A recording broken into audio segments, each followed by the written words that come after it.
ఈ బిజినెస్ ఏదైనా మీ ఊర్లో ప్రమోషన్ చేయాలంటే అది సుమన్ టీవీతోనే సాధ్యం. ఇప్పుడే సంప్రదించండి.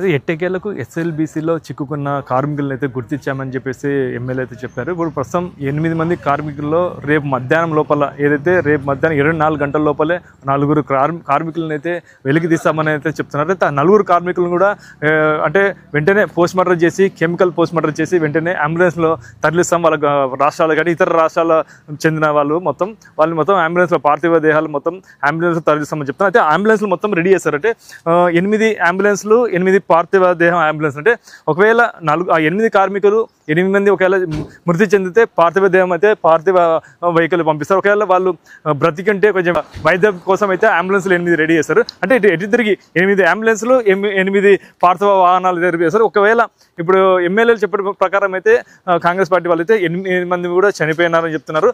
ఇప్పుడు వాళ్ళు రేపు మధ్యాహ్నం లోపల 4 బాడీలను అయితే వెంటనే పంపిస్తామన్నారు. మిగతా 4 బాడీలు అయితే 2-3 రోజులు పడుతుంది అంటున్నారు. అయితే ఆ 4 కూడా పంపించడానికి అయితే ఈ వెహికల్స్ ఏదైతే ఇది ఉంది ఇప్పుడు పార్థివ దేహం వెహికల్స్ ఉన్నాయి.